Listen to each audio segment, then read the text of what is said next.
வணக்கம் ஃப்ரெண்ட்ஸ், உங்கள் அனைவரையும் நம்ம சேனலுக்கு வரவேற்கிறேன். நாம் இந்த வீடியோவில் ஒரு டிஃப்ரெண்ட்டான டிஷ்ஷு தான் பார்க்க போகிறோம். அது என்ன டிஷ்ஷுன்னு நான் சொல்லலை, அது சீக்ரெட்டாகவே இருக்கட்டும். நீங்கள் வீடியோ பார்த்து தெரிஞ்சுக்கோங்க. வாங்க வீடியோக்கு போகலாம். நான் கொஞ்ச நாளாக சமையல் போடல, கோலம் தான் போட்டுட்ருக்கேன். உங்கள் ஆதரவை எனக்கு கொடுங்க. அடுப்பில் ஒரு கடாய் வச்சுட்டு அதில் கொஞ்சம் கடுகு, கொஞ்சம் சோம்பு, கொஞ்சம் சீரகம் போட்டு தாளிச்சுக்கோங்க. தாளிச்சிட்டு ஒரு 2 இல்லைனா 3 உங்களுக்கு காரத்துக்கு தகுந்த மாதிரி பச்சை மிளகா பொடி பொடியாக கட் பண்ணி அதில் போட்டு நல்லா வதக்கிடுங்க. இதில் எல்லாமே எண்ணெயில் தான் வதங்கணும். நம்ம வந்து தண்ணி விட்டு வதக்க போகிறது கிடையாது. அதனால் நீங்கள் நல்லெண்ணெய் கொஞ்சம் அதிகமாகவே ஊற்றிக்கோங்க. இல்லை உங்களுக்கு கடலை எண்ணெய்னாலும் ஓகே தான். நீங்கள் எந்த எண்ணெயில் குக் பண்ணுறீங்களோ அந்த எண்ணெயை தாராளமாக இதில் நீங்கள் ஊற்றிக்கலாம். ஊற்றிட்டு இதில் மெயின் இன்க்ரீடியண்ட் வந்து குடமிளகா. ஓகேங்களா? குடமிளகாவை நீங்கள் பொடி பொடியாக கட் பண்ணிக்கோங்க. குடமிளகாவும் அந்த எண்ணெயிலே தான் வதங்கணும், ஆனால் நல்லா வதக்கணும். உங்களுக்கு ஒரு 1/4 கிலோ குடமிளகா எடுத்திங்கன்னா போதும். ஒரு 3-4 பேர் தாராளமாக சாப்பிட்லாம். 1/4 கிலோ குடமிளகாவை இந்த மாதிரி பொடி பொடியாக கட் பண்ணி போட்டுக்கோங்க. இந்த குடமிளகா வந்து நல்லா வதங்கணும். அதாவது நல்லா வதங்கணுன்னா ஃப்ரை ஆகக்கூடாது, ஆனால் நல்லா மசியணும். ஓரளவுக்கு மசிகிற வரைக்கும் நல்லா வதக்கிக்கோங்க. இப்போ இதில் வந்து நம்ம வந்து என்னென்னா குடமிளகா வந்து மிளகான்னு சொல்கிறோம், ஆனால் அதில் காரமே இருக்காது. அதனால் நீங்கள் காரம் வந்து உங்களுக்கு தகுந்த மாதிரி பச்சை மிளகா போட்டுக்கோங்க. அப்படி இல்லை எனக்கு பச்சை மிளகா வேண்டாம், நான் வந்து மிளகாத்தூள் தான் போட்டுக்குவேன்னா தாராளமாக நீங்கள் வத்தல் பொடி போட்டுக்கலாம். அதாவது மிளகா வத்தல் பொடி போட்டுக்கலாம். தாராளமாக போட்டுட்டு இது நல்லா வதங்குற வரைக்கும் வதக்கி விடுங்க.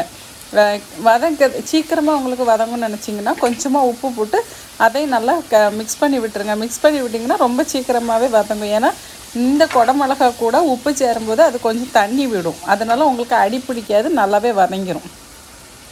இப்போ இதில் வந்து வாசத்துக்கு கொஞ்சம் பெருங்காயம் போடுறோம்.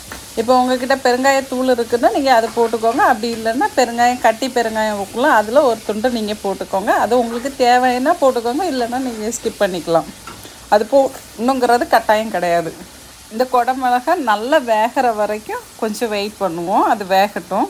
இது ஓரளவுக்கு கலர் சேஞ்ச் ஆகி வர்றது வரைக்கும் வெயிட் பண்ணுங்கள். இப்போ இது கொஞ்சம் கலர் சேஞ்ச் ஆகிடுச்சு. நீங்கள் பார்க்கும்போது பச்சை பச்சைன்னு இருக்கு, இப்போ கொஞ்சம் லைட்டாக ஒரு மாதிரி எல்லோயிஸ் கலருக்கு வர ஆரம்பிச்சிருச்சு. இந்த மாதிரி வதங்கும்போது நீங்கள் கொஞ்சமாக மஞ்சள் தூள், அதாவது மஞ்சள் தூள் வந்து உங்களுக்கு ஒரு 1/4 டீஸ்பூன் அளவுக்கு போட்டுக்கோங்க. அந்த மஞ்சள் தூள் கூடையே கொஞ்சம் புளி கரைசல் ஊற்றணும். இப்போ நான் வந்து இது ரெடிமேடாக பேஸ்ட்டாக வாங்கி வச்சுருந்ததுனால அதை போட்டுக்கிறேன். நீங்கள் இல்லைன்னா ஒரு சின்ன எலுமிச்சை அளவுக்கு புளியை கரைச்சி அதை இதில் ஊற்றிடுங்க. அதையும் தண்ணி ஊற்றி வேக வைக்கக்கூடாது, இந்த மாதிரி வதக்க தான் செய்யணும். இப்போ நீங்கள் புளி தண்ணி ஊற்றினாலும் கம்மியாக தண்ணி வச்சு நல்லா திக்காக குறைச்சிக்கோங்க. அதை இதில் ஊற்றி நல்லா வதக்கிடுங்க. இப்போ புளி கரைச்சி புளியும் மஞ்சள் பொடி எல்லாம் போட்ட உடனே நீங்கள் திருப்பி கிளறும் போது என்ன ஆகும்னா அந்த குடமிளகா வந்து மிக்ஸ் ஆக ஆரம்பிச்சிடும், அதாவது நல்லா குழைய ஆரம்பிச்சிடும். இப்போ இதை இப்படியே வச்சுட்டு இதில் முக்கியமான இன்க்ரீடியண்ட் இதுதான் இதோட சீக்ரெட்டான ஒரு இன்க்ரீடியண்ட். இது என்னன்னு பார்த்தீங்கன்னா மாம்பழம். நல்லா பழுத்த பழம் உங்கள் வீட்டில் இருக்குது, அதை வந்து கட் பண்ணி கொடுக்க முடியல, பசங்க சாப்பிட மாட்டாங்க, குடமிளகாவும் சாப்பிட மாட்டாங்க அப்படின்னு நினைக்கிறவங்களுக்கு இந்த டிஷ்ஷு ரொம்பவே சூப்பராக இருக்கும். அதே மாதிரி நல்லா கை கொடுக்கும், நல்ல டேஸ்ட்டாகவும் இருக்கும். இப்போ இந்த மாம்பழத்தை போட்டு இதை வந்து நல்லா மிக்ஸ் பண்ணி விடணும். மாம்பழம் போட்டு இப்படிலாம் பண்ணலாமா அப்படின்னு நீங்கள் யோசிக்கலாம். கண்டிப்பாக பண்ணலாம், தாராளமாக நீங்கள் பண்ணி பாருங்கள். வேறு லெவலில் இருக்கும், டேஸ்ட்டும் அவ்வளோ சூப்பராக இருக்கும். இதுக்கு முன்னாடி யாரும் பண்ணியிருக்காங்களான்னு எனக்கு தெரியாது, ஆனால் இது நானாக கண்டுபிடிச்சி பண்ணின ஒரு டிஷ்ஷு தான்.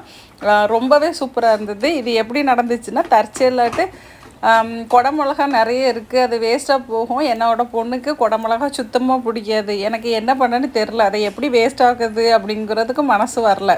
ஏன்னா நம்ம நூடுல்ஸ் இதிலலாம் கொஞ்சம் தான் வெட்டி போடுவோம். அப்போ அன்றைக்கி கடையில் ஆர்டர் போடும்போது எனக்கு ஒரு 1/2 கிலோ வந்துருச்சு.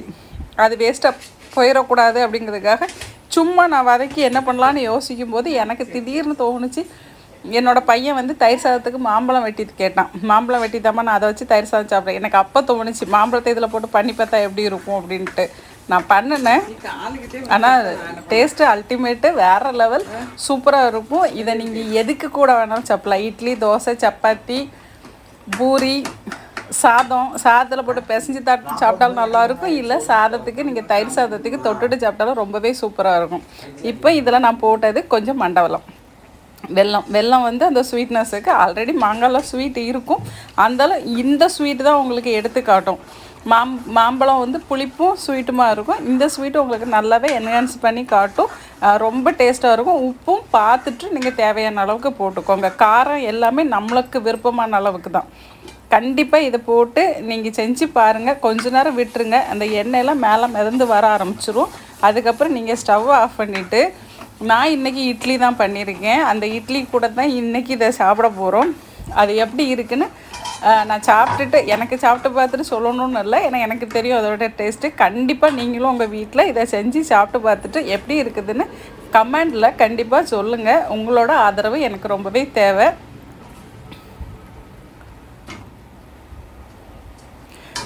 ஃபைனலாக இந்த டிஷ்ஷு வந்து இந்த மாதிரி தான் வரும், இந்த மாதிரி தான் இருக்கும். இந்த கன்சிஸ்டன்சியில் நீங்கள் கொண்டு வந்தீங்கன்னா சூப்பராக இருக்கும். நான் ஒரு ட்ராப் தண்ணி கூட விடலை, ஆனால் பார்த்தீங்கன்னா எப்படி இருக்குது பாருங்கள், உங்களுக்கு நல்லாவே தெரியும். இந்த வீடியோ பிடிச்சிருந்தால் லைக் பண்ணுங்கள், உங்கள் ஃப்ரெண்ட்ஸு ரிலேட்டிவ்ஸ்க்கு மறக்காமல் ஷேர் பண்ணுங்கள். நம்ம சேனலை சப்ஸ்கிரைப் பண்ணி எனக்கு சப்போர்ட் பண்ணுங்கள்.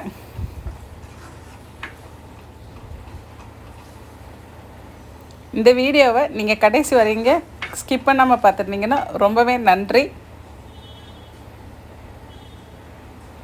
நான் இதை சாப்பிட போகிறேன். ரொம்ப சூப்பராக இருக்கும். நன்றி, வணக்கம், பாய்.